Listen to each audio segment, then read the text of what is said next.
মহিদুল সেই মহিদুল যে গরিব বাঁচাও কমিটি করে গরিবের টাকা আত্মসাৎ করেছে এবং শিক্ষকদের যে শিক্ষক সেল তৈরি করে তৃণমূলের শিক্ষক সেলের নেতা ছিল এবং সেই শিক্ষকদের চাকরি বাঁচানোর নাম করে লক্ষ লক্ষ টাকা দুর্নীতি করেছে।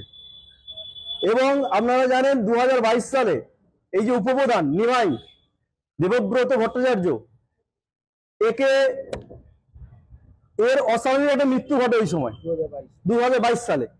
তো এই মৃত্যুর পিছনে এর অনেক বড় ভূমিকা আছে এবং ক্রমাগত একে ব্ল্যাকমেল করতো এবং ওর মারফত বিভিন্ন জায়গা থেকে টাকা লুটতো। তো তার পরিণাম স্বরূপ সেই ট্রেস বা সেই পেশাব নিতে পারেনি এবং যার মৃত্যু 2022 সালে হয়েছিল এবং অস্বাভাবিক মৃত্যু হয়েছিল, এখনো সেটা পরিষ্কার তদন্তের আওতায় আসেনি।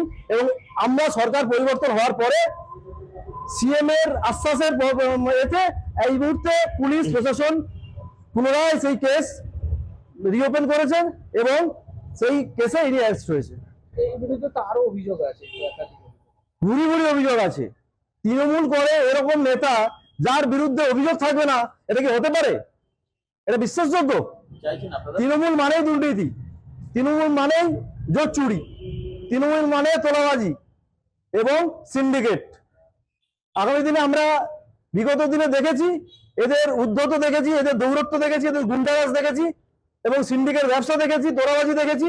তো 2026 4 মের পরে এই দুর্নীতি, এই তোলাবাজ আর থাকবে না। এর আগে এই মহিদুল এমন কোনো দল নেই করেনি।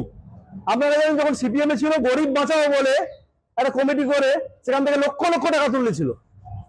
পরবর্তী দিনে আইএসএফ করে, সেখানটাও দুর্নীতি করে। এবং আপনারা মনে রাখবে হয়তো কালীঘাটের সেই খাল